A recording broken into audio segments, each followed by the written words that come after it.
Announcing details of the itinerary on Friday, the UK government disclosed that Trump will attend a black-tie dinner hosted by Prime Minister Theresa May at Blenheim Palace, the birthplace of the UK's celebrated wartime leader. He will hold talks with May at her country retreat, and spend a night at the residence of the US ambassador in London.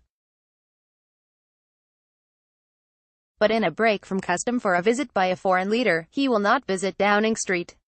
The U.S. ambassador to London, Woody Johnson, rejected suggestions that the itinerary had been designed to avoid protesters. "The president is not avoiding anything," he told journalists. "The president is merely trying to get as impactful a trip as he can get in a 24-hour period." Johnson said the president would use mostly the Marine One helicopter to get around. "This is a short trip. It's absolutely packed with things that he has to do.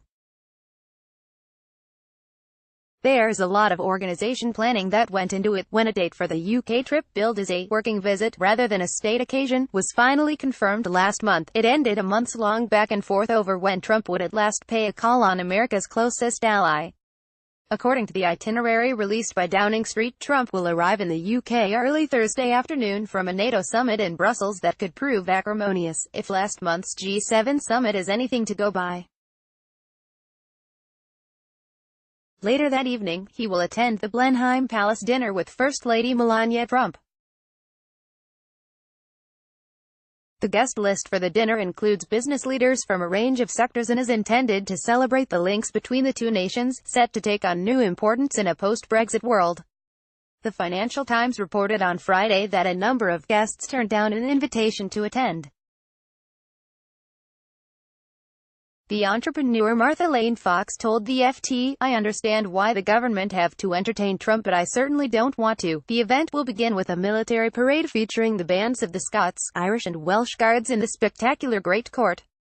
The music will have an American flavor, with the Liberty Fanfare and the national emblem chosen alongside Amazing Grace. The Trumps will spend Thursday night at the U.S. ambassador's residence, Winfield House, by Regent's Park in London. This will be the only time they venture into central London during a stay likely to be dominated by media coverage of mass protests in the capital Friday, as well as in towns and cities across the United Kingdom. London Mayor London Sadiq Khan has given the go-ahead for a giant Trump baby balloon to be flown close to the UK Parliament during the president's visit. Organisers still need approval from the Metropolitan Police and the National Air Traffic Service for the 6-metre-high, 19-feet, orange balloon to fly. As busloads of anti-Trump protesters head to London on Friday morning, the US president and May will visit a defence site to witness a demonstration of the UK's cutting-edge military capabilities and integrated UK-US military training, according to a spokeswoman for May. They then travel to Chequers, the Prime Minister's official country retreat, for bilateral talks on foreign policy, to be followed by a news conference.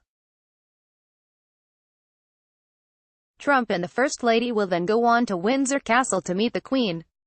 While in honor, it is not the state dinner at Buckingham Palace that Trump could have expected when May triumphantly announced a state visit soon after he was inaugurated.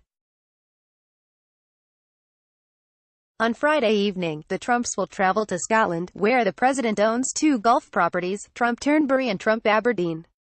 It's not yet been confirmed whether the president will play golf while there for the weekend. His next stop will be Helsinki, Finland, for a much-anticipated summit on July 16 with Russian President Vladimir Putin.